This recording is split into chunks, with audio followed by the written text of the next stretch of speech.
Good morning students.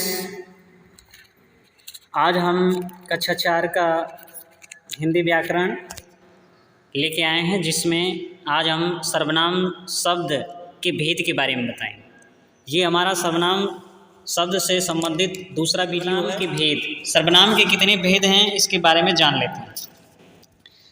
सर्वनाम 6 प्रकार के होते हैं। पहला पुरुषवाचक सर्वनाम, दूसरा निश्चयवाचक सर्वनाम, तीसरा अनिश्चयवाचक सर्वनाम, चौथा संबंधवाचक सर्वनाम, पांचवा प्रश्नवाचक और छठा जो है निजवाचक सर्वनाम। पहला जो पुरुषवाचक सर्वनाम है उसमें उसे 3 भागों में बांटा गया है। पहला है उत्तम पुरुषवाचक सर्वनाम, दूसरा मध्यम पुरुषवाचक सर्वनाम, तीसरा जो है अन्य पुरुषवाचक सर्वनाम, यानी इसके भाग हैं। तो इसे देखते हैं उत्तम पुरुषवाचक सर्वनाम, मध्यम पुरुषवाचक सर्वनाम और अन्य पुरुषवाचक सर्वनाम के बारे में। तो चलिए देखते हैं। पहले पुरुषवाचक सर्वनाम के बारे में जानें। जो सर्वनाम बोलने वाले, सुनने वाले तथा किसी अन्य के लिए प्रयुक्त होता है उसे पुरुषवाचक सर्वनाम कहते हैं। दूसरे शब्दों में जिन सर्वनाम का प्रयोग वक्ता, श्रोता या अन्य के लिए किया जाता है वह पुरुषवाचक सर्वनाम कहलाता है। वक्ता यानी जो बोलता है, श्रोता यानी जो सुनता है तथा अन्य जिसके बारे में बात की जाती है, ये जब शामिल हों तो उसे पुरुषवाचक सर्वनाम कहते हैं। जैसे इसमें मैं, तू और वह आदि आ सकते हैं। जैसे मैं, तू, वह और आदि शब्द आ सकते हैं। चलिए नेक्स्ट देख लेते हैं। इसमें उत्तम पुरुषवाचक सर्वनाम हम बताएं इसमें कि पुरुषवाचक सर्वनाम में 3 भाग हैं, उत्तम पुरुष, मध्यम पुरुष और अन्य पुरुष। तो उत्तम पुरुष किसे कहते हैं इसे देख लेते हैं। संवाद के समय यानी बातचीत करते समय वक्ता यानी बोलने वाला जिन शब्दों का प्रयोग अपने स्वयं के लिए करता उन्हें उत्तम पुरुष कहते हैं। संवाद के समय यानी बोलते समय वक्ता यानी बोलने वाला जिन शब्दों का प्रयोग अपने स्वयं के लिए करता है उसे उत्तम पुरुष कहते हैं। जैसे मैं, मेरा, मेरी, मेरे, मुझे, मुझसे, मैंने, ये सब अपने लिए प्रयोग किया जाता है। जैसे मैं, जैसे मैंने खाना खाया, मेरी ये किताब है, मेरी टोकरी दे दो, मेरे मकान सुंदर हैं, मुझे भूख लगी है, मुझ में सहन करने की शक्ति नहीं है, मैंने खाना खा लिया, ये सब अपने लिए प्रयोग किया जाए। समझ रहे हैं? नेक्स्ट, इसी का बहुवचन रूप है हम, हमारा, हमारी, हमारे, हमें, हमसे, हमने। अब इसमें देख लीजिए जो हमारे लिए प्रयोग किया जा रहा है उसमें मैं एक वचन और हम बहुवचन। मेरा, हमारा, मेरी, हमारी, मेरे, हमारे, मुझे, हमें, मुझसे, हमसे, मैंने, हमने, इनमें एक वचन बहुवचन यहाँ पहचान लीजिए। मैं का बहुवचन हम, मेरा का हमारा, मेरी का हमारी, मेरे का हमारे, मुझे का हमें, मुझसे का हमसे और मैंने का हमने। ये जो कि ये उत्तम पुरुष के लिए प्रयोग किया जाता है, यानी जो बोलता है उसके लिए प्रयोग किया जाता है। जो बोलता है वो अपने लिए ये शब्द प्रयोग कर सकता है या वही करता है, उसी को हम उत्तम पुरुष कहते हैं। मध्यम पुरुष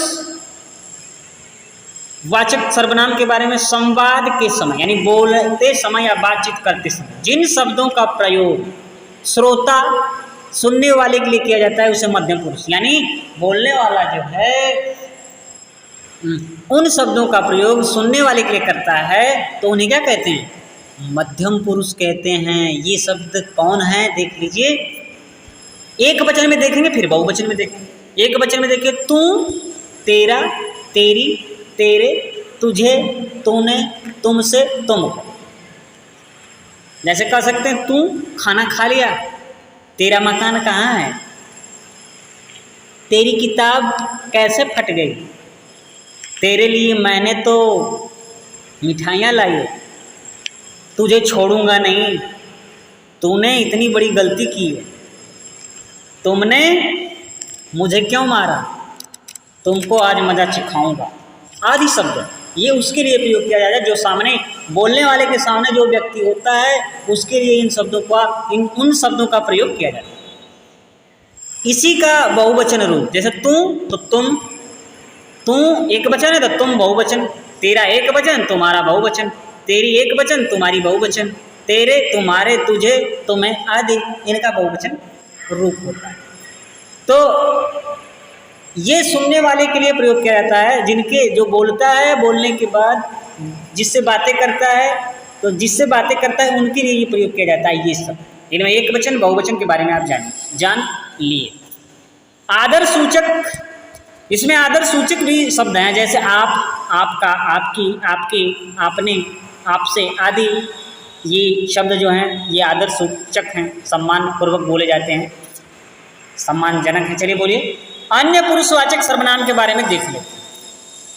संवाद के समय यानी बातचीत करते समय जिनके बारे में बात की जा रही है, दूसरे शब्दों में जिस सर्वनाम शब्दों के प्रयोग से वक्ता और श्रोता का संबंध, वक्ता और श्रोता का संबंध ना होकर किसी अन्य का संबोधन प्रतीत हो, वहाँ अन्य पुरुषवाचक सर्वनाम हैं। जैसे समझ लीजिए, बोलने वाला और सुनने वाला जब बात किसी दूसरे के लिए करें या बातचीत करें तो वहाँ पे अन्य पुरुष शब्दों का प्रयोग देखने को मिलता है। जैसे एक वचन में यह, इसका, इसकी, उसके, इसे, इससे, एक ये निकट वाली वस्तु के लिए प्रयोग किया जा रहा है, और एक वचन जो दूर वाली वह, उसका, उसकी, उसके, उसे, उसने, उसने, उससे, उसने, और बहुवचन के लिए ये, इनका, इनकी, इनके, इन्हें, इनसे, इन्होंने, और बहुवचन दूर के लिए वे, इनका, इनकी, इनके, उन्हें, इनसे, उन्होंने। अन्य शब्द आप, आपका, आपकी, आपके, आपने इत्यादि आदि प्रयोग होता है। तो समझ रहे हैं बात को यहाँ पे। जैसे कहा जाता है हम और आप बातचीत कर रहे हैं किसी दूसरे के लिए, रामू देखो यह जो किताब है सुरेश की, तो यह जो शब्द आया ये सुरेश के लिए आया, यानी हम आप दोनों बात कर रहे हैं और साथ साथ सुरेश की किताब के बारे में बात कर रहे हैं। ये भी कह सकते हैं वह कितना चोर है कि नहीं, वह बड़ा सज्जन लड़का है, उसका नाम पता नहीं किसने राजू रखा है कि नहीं। यानी हम किसी दूसरे अन्य पुरुष के लिए बातचीत कर रहे हैं तो वहाँ पे उसका, उसकी, वह, यह, इसका, इसकी आदि अक्षरों का प्रयोग, आदि शब्दों का प्रयोग किया जाता है, जिसे हम अन्य पुरुष कहते हैं। तो चलिए अब हम निश्चयवाचक सर्वनाम के बारे में जान लेते हैं। निश्चयवाचक, जो सर्वनाम निकट या दूर की किसी वस्तु की ओर संकेत करें। निश्चयवाचक सर्वनाम, जो शब्द निकट या दूर की किसी वस्तु की ओर संकेत करें उसे निश्चयवाचक सर्वनाम कहते हैं। जैसे यह, वह, ये, वे आदि ये निश्चय हैं। जैसे यह पतंग है, ये निश्चित है कि यह पतंग ही है, गुब्बारा नहीं है, ये निश्चित है कि यह क्या है, पतंग है। वह रो रहा है, ये भी निश्चित हो रहा है कि नहीं वो रो रहा है, हंस नहीं रहा है, वो स्पष्ट है कि निश्चित रूप से वो क्या कर रहा है, रो रहा है। ये बिल्ली है, ऐसा नहीं है कि वो कुत्ता है, बल्कि क्या है, बिल्ली है, ये निश्चित हो रहा है कि ये क्या है, बिल्ली है।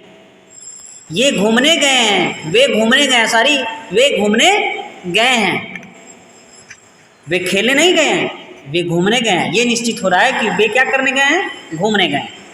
तो इस प्रकार के शब्दों से ये पता चल रहा है कि ये निश्चयवाचक सर्वनाम है, निश्चयवाचक सर्वनाम शब्द हैं।